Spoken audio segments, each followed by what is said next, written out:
Oh, here it is. Okay, so I've hit quite a nice tee shot, just pulled it a little bit left, it's ended up in some long grass. Going to be quite a common situation you'll come across, especially this time of year when the grass is just coming through. So what do? The tool we always use to escape from the long grass is the pitching wedge.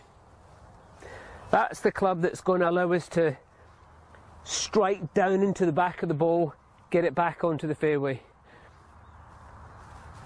The distance, we've got quite a long way to go here, over 200 yards, so the distance might be a factor, but the way the ball is sat on the ground is a bigger factor. So we always take the distance into account, but the lie, that's the one that really decides. So no matter what the distance is, we always go for the pitching wedge. The detail for this one, very similar to the escape out the trees. A couple of slight differences. Because we're looking for a bit more violent swing to get the club through that thick grass, a lot more force is required. We need a bigger base. The ball's the same position, right chest, pressure on the front foot, but because it requires a bit more force to get the club through the ball, we just widen the stance. So routine's the same.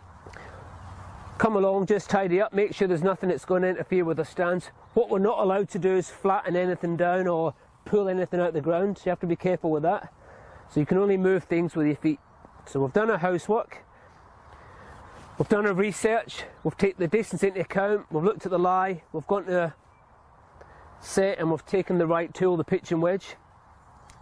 We've gone into a bubble and reminded ourselves of the detail, wide stance, ball back, pressure on the front foot, and then when it comes to striking the match with this shot, you probably snap it. That's how much force is required and how much contact with the ground.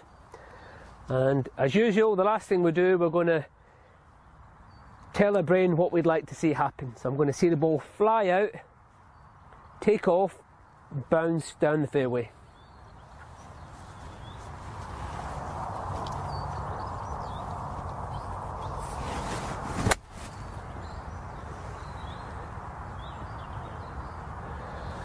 So you can see there's quite a bit of grass and divot has come out the ground there, which is normal. That's probably why you might need a bit more secure grip. And then just one of the traditions is we collect the divot and we put it back and just tap it down. That keeps the course nice and tidy. So to sum up, the shot here is the escape from the long grass. The club we always use is the pitching wedge. When it comes to the detail, fairly wide stance, ball back opposite the right chest, pressure on the front foot, and then quite a strong downward strike.